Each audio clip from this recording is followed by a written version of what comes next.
আমরা এর পূর্বে অনেকগুলো জেল পালানো মুভি দেখেছি, কিন্তু আজকের মুভিটি ছিল একটু স্পেশাল।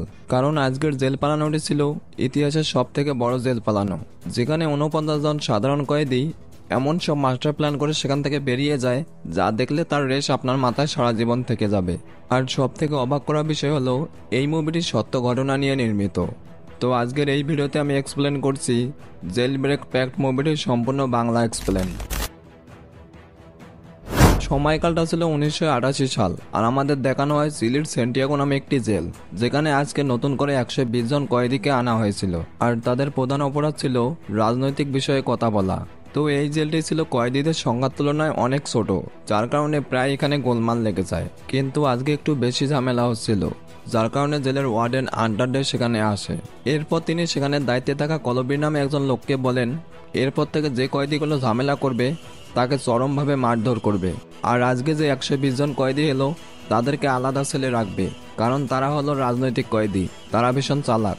এরপর তারা সেখানে আসা সমস্ত নতুন কয়েদিকে এই জেলের নিয়ম কানুন জানিয়ে দেয়, আর জানায় কেউ যদি এই নিয়ম কানুনের অমান্য করে বা এখান থেকে পালানোর চেষ্টা করে তাহলে তার একমাত্র শাস্তি হলো মৃত্যু। এরপর আমরা বুঝতে পারি এই পুরো জেলের সিকিউরিটি ছিল অনেক কঠোর, মানে এখান থেকে পালা এক প্রকার অসম্ভবই। পরবর্তী দৃশ্যে আমাদের দেখানো হয় নতুন কয়েদিদের মধ্যে 5 জন বন্ধু ছিল, যারা কিনা এখান থেকে পালানোর পরিকল্পনা করছিল। এরপর তাদের সবাইকে সেলে পাঠানো হয়। আর এই জেলের একটি নিয়ম ছিল একটি কক্ষে সর্বোচ্চ 4 জন থাকতে পারবে, যার কারণে তাদের বন্ধু লিওন তাদের থেকে আলাদা হয়ে যায়। আর এখানে আসা সমস্ত কয়েদিরা যারা যে কাজে দক্ষ ছিল তাদেরকে সেই কাজই করতে দেওয়া হয়। এরপর লিওন সহ তার 4 বন্ধু একসাথে হয়, আর তারা এখান থেকে পালানোর প্ল্যান করছিল। লিওন তখন বলে এখান থেকে পালানোর একমাত্র উপায় হলো সুড়ঙ্গ খুঁড়ে এখান থেকে বেরিয়ে যাওয়া। লিওন তখন হিসেব করে দেখে তাদের এখান থেকে পালাতে হলে 200 মিটারের বেশি একটি সুড়ঙ্গ খুঁড়তে হবে। কিন্তু সমস্যা হলো সুড়ঙ্গ খোঁড়ার সময় যে মাটিগুলো বের হবে তারা সেই মাটিগুলো কোথায় রাখবে। এরপর লিওন সহ তার বাকি বন্ধুরা যখন আলোচনা করছিল, জেলের আরেকজন কয়েদি তাদেরকে সন্দেহ করে, আর সে বলে আমি জানি তোমরা কিছু একটা পরিকল্পনা করছো, আর যদি আমাকে দলে না নাও তাহলে আমি সবাইকে বলে দেব। তখন তারা বাধ্য হয়ে তাকেও দলে নেয়, আর তার নাম ছিল পার্লো। এরপর লিওন তার বন্ধুদের ছেলে যায় আর বলে আমরা এই সেল থেকে সুড়ঙ্গ খোঁড়ার কাজ শুরু করব। তখন তার আরেকজন বন্ধু বলে আমরা যদি এই দেওয়ালটা ছিদ্র করি তাহলে গার্ডরা দেখতে পারবে, কারণ তারা প্রতিদিন রাতে সমস্ত সেল একবার করে চেক করে। তখন লিওন বলে আমার কাছে একটি প্ল্যান আছে, আমরা কোনো কিছুর মাধ্যমে দেওয়ালটির মতো একটি আস্তরণ তৈরি করব, আর এরপর যখন আমাদের কাজ শেষ হবে আমরা সেই সুড়ঙ্গর মুখটি সেই আস্তরণটি দিয়ে ঢেকে দিব, যার ফলে গার্ডরা কোনো কিছুই বুঝতে পারবে না। এর পরের সিনে আমরা দেখতে পারি লিওনের সাথে থাকা একজন কয়েদি গিটার বাজাচ্ছিল, মানে এটা সেই গিটার না, যাই হোক। লিওন তখন কোনোভাবে জানতে পারে যে সেই গিটারের ভিতরে একটি স্ক্রুড্রাইভার ছিল। লিওন তখন তার কাছ থেকে সেটি নেয়। পরবর্তীতে সেই স্ক্রুড্রাইভারটির সাহায্যে সে তার সেলের ছাদটি ফুটো করে। এরপর লিওন যখন সেই ছিদ্র দিয়ে উপরে তাকায় সে দেখতে পায় সেখানে একটি বিশাল বড় ফাঁকা জায়গা ছিল, সেখানে অনায়াসে তাদের সুড়ঙ্গের সমস্ত মাটি রাখা যাবে, যা দেখে লিওন তো বেশ খুশি। এর পরবর্তীতে আমরা দেখতে পারি লিওন কিছু ডিম আর কাগজের সাহায্যে একটি ব্লক তৈরি করে, যার মাধ্যমে সে তার উপরের ছাদের ছিদ্রটি বন্ধ করে দেয়। এরপর তারা সেই জায়গায় একটি পোস্টার লাগিয়ে দেয়, যার কারণে গার্ডরা যখন চেক করতে আসে তারা কোনো কিছুই বুঝতে পারে না। এরপর তারা ফাইনালি তাদের সমস্ত প্ল্যান রেডি করে 59তম দিন থেকে সুড়ঙ্গ খোঁড়ার কাজ শুরু করে। আর তারা যখন সুড়ঙ্গ খুঁড়ে সেখানে অনেক শব্দ হয়, আর তার কারণে তাদের ওই বন্ধুটা যে গিটার বাজাতো সেই লোকটি বাইরে গিয়ে গিটার বাজায়, যাতে করে ভেতরের শব্দ বাইরে না আসে। সুড়ঙ্গ থেকে যেসব মাটি বের হয় তারা ব্যাগে করে লিওনের রুমে নিয়ে যায়, আর তার ছাদে থাকা সেই ছিদ্র দিয়ে উপরে সেই ফাঁকা অংশে মাটিগুলো রেখে দেয়। এভাবেই চলতে থাকে লিওনদের সুড়ঙ্গ খোঁড়ার কাজ। আর সেখান থেকে যেসব মাটি বের হতো তারা প্রতিনিয়ত উপরে গিয়ে রাখতো। কিন্তু এই বিষয়টি আবার জেলের একজন কয়েদি লক্ষ্য করে, আর তার নাম ছিল অস্কার। এরপর লিওন যখন একদিন সেই সুড়ঙ্গটি মেপে দেখে সে দেখে তারা মাত্র 7 ফুট করতে সক্ষম হয়েছে, আর তাদের এইটুকুই করতে লেগেছিল 77 দিন। লিওন তখন বুঝতে পারে যে তারা যে গতিতে কাজ করছে তাতে করে সুড়ঙ্গটি সম্পূর্ণ করতে তাদের 3 বছর লাগতে পারে, কিন্তু তাদের শাস্তি তো হলো মাত্র 5 বছর। আর তখন যদি সুড়ঙ্গ করতে 3 বছর লেগে যায় তাহলে জেল থেকে পালিয়ে লাভ কি হলো। লিওন তখন বলে আমাদের আরো কয়েদিদের সঙ্গে নিতে হবে, এতে করে আমাদের কাজের গতি বাড়বে, তার ফলে খুব সহজে আমরা সেই সুড়ঙ্গটি সম্পূর্ণ করতে পারবো। এমনই একদিন তারা যখন সুড়ঙ্গের মাটি উপরে নিয়ে যাচ্ছিল সেই বিষয়টি আবার একজন গার্ড লক্ষ্য করে, আর সে বলে ব্যাগটি নিয়ে আমার কেবিনে আসো, আমি ব্যাগটি চেক করব। তা শুনে তো আবার লিওনের বন্ধু ভীষণ ভয় পেয়ে যায়, কিন্তু আমরা দেখতে পাই লিওন চালাকি করে ব্যাগটি পরিবর্তন করে নেয়। যার ফলে যখন গার্ডটি ব্যাগটি চেক করে সে কোনো কিছুই পায় না। মূলত তারা এই যাত্রায় লিওনের বুদ্ধির জন্যই বেঁচে গেল। এর পরের দৃশ্যে আমরা দেখতে পারি লিওনদের দলে আরও জেলের অনেকগুলো কয়েদি যোগ দেয়, যার ফলে তাদের সুড়ঙ্গ খোঁড়ার কাজ অনেকটা তাড়াতাড়ি হচ্ছিল। এমনই করে কেটে যায় 149টি দিন। একদিন তারা রেডিওতে শুনতে পায় তারা যে দলটিকে সাপোর্ট করত সেই দলটি নির্বাচনে হেরে গিয়েছে। যেহেতু নির্বাচনে লিওনদের প্রতিপক্ষ জিতেছিল, তাই তাদের উপর এখন অত্যাচার হওয়ার সম্ভাবনা বেশি। তাই লিওন তখন বুঝতে পারে তাদের যত তাড়াতাড়ি সম্ভব সুড়ঙ্গের কাজ সম্পূর্ণ করে এখান থেকে পালিয়ে যেতে হবে। তাই এরপর থেকে তারা জোর কদমে সুড়ঙ্গ খোঁড়ার কাজে লেগে পড়ে। সবাই মিলে বিভিন্ন সময় ভাগ করে নেয়, যাতে করে সুড়ঙ্গ খোঁড়ার কাজ কখনো বন্ধ না থাকে। তখন দুজন লোক ভিতরে সুড়ঙ্গ খনন করত, আর বাকি দুইজন মাটিগুলো উপরে গিয়ে রেখে আসতো। আর বাকি সবাই জেলের ভিতর নর্মালি চলাচল করবে, যাতে করে গার্ডরা তাদের উপর সন্দেহ না করে। এরপর লিওন একদিন সবার উদ্দেশ্যে বলে, আমরা এখান থেকে যতই পালানোর চেষ্টা করি না কেন, বাইরের কারো সহযোগিতা ছাড়া আমরা এখান থেকে পালাতে পারবো না। মূলত তাদের সুড়ঙ্গের মুখটি একটি রাস্তার কাছে গিয়ে মিলেছিল, আর সেখানে কেউ যদি তাদের জন্য গাড়ি নিয়ে অপেক্ষা করে তাহলে তাদের এখান থেকে পালাতে অনেক সুবিধা হবে। এই শুনে রাপেল তখন বলে, কিছুদিন পর আমার সাথে আমার বউ দেখা করতে আসবে, আমি তার সাথে এই বিষয়ে কথা বলবো। পরবর্তীতে আমরা দেখতে পারি 182তম দিনে জেলের সমস্ত কয়েদিদের সাথে তার পরিবারের লোকজন দেখা করতে আসে।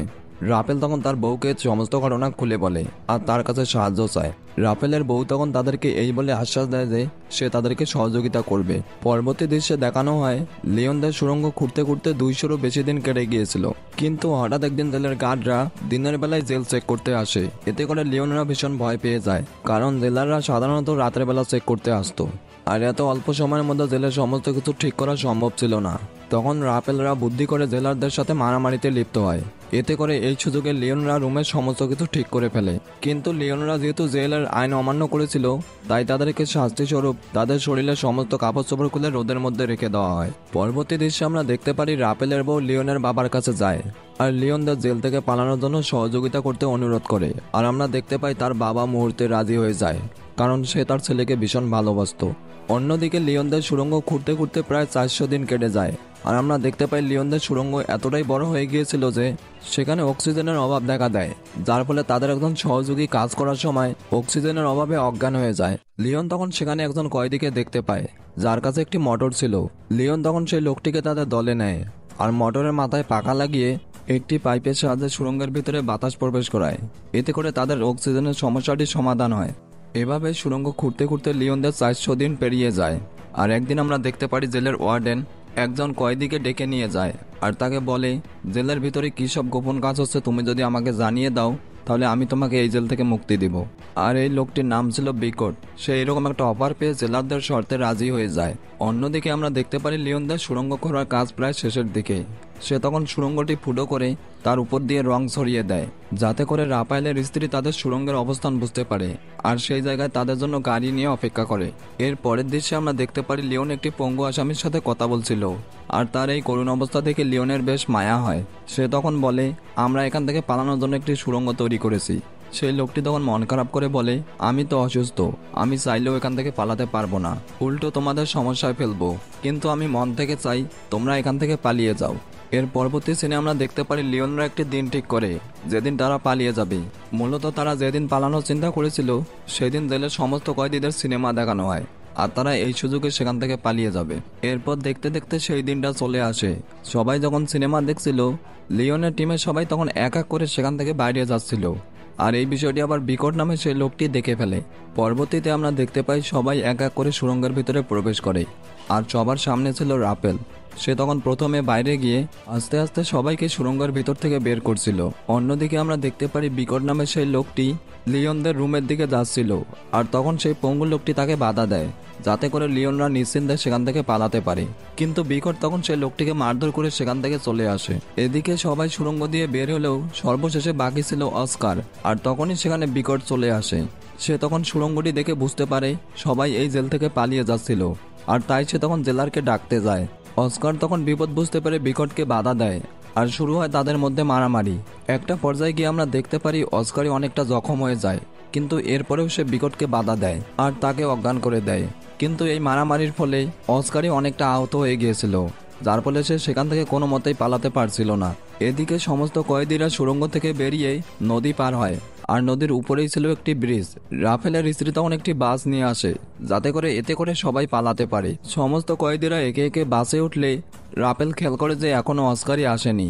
আর ঠিক তখনই একটি লোক তাকে খোঁজার জন্য যায়। অন্যদিকে সিনেমা শেষ হলে সবাই যখন তার নিজেদের রুমে ফিরছিল, তখনই সেই পঙ্গু লোকটি তাদেরকে বলে, লিওনদের রুমে একটি সুড়ঙ্গ আছে যেটা দিয়ে তোমরা পালিয়ে যেতে পারবে, আর তাই এখনই তোমরা এখান থেকে পালিয়ে যাও। এই কথা শুনে জেলের সমস্ত কয়েদিরা সেদিকে ছুটতে থাকে, যার কারণে জেলের মধ্যে একটি হই হুল্লোড় পরিবেশ সৃষ্টি হয়।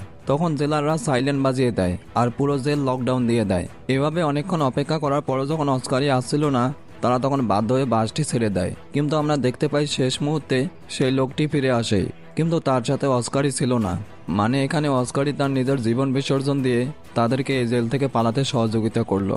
আর এদিকে আমরা দেখতে পারি জেলাররা এসে সেখানে অনেকগুলো কয়েদিকে ধরে ফেলে, কিন্তু ইতিমধ্যেই সুড়ঙ্গ দিয়ে অনেকগুলো কয়েদি সেখান থেকে পালাতে সক্ষম হয়। আর আমরা দেখতে পাই এখানে মোট 49 জন কয়েদি পালাতে সক্ষম হয়েছিল। এর পরবর্তী সিনে আমরা দেখতে পারি রাফেলের স্ত্রী সবার জন্য একটি করে নকল আইডি কার্ড ও অনেকগুলো টাকা এনেছিল, যার মাধ্যমে তারা খুব সহজেই এই দেশ থেকে বেরিয়ে যেতে পারবে। দীর্ঘ 3 বছর অদম্য পরিশ্রম করার কারণে আজ তারা মুক্ত বাতাসে ঘুরতেছে। এই রকমই আপনিও যদি কোনো কাজে জেদ নিয়ে লেগে থাকেন, তাহলে অবশ্যই আপনি সফল হবেন। তো কেমন লাগলো আজকের মুভিটি অবশ্যই লাইক কমেন্ট করে জানাবেন। আর যদি চান প্রতিনিয়ত আপনার কাছে এইরকম সব মাস্টারপিস মুভি যাক, তাহলে অবশ্যই এই চ্যানেলটি সাবস্ক্রাইব করবেন। তো ভালো থাকবেন, ধন্যবাদ।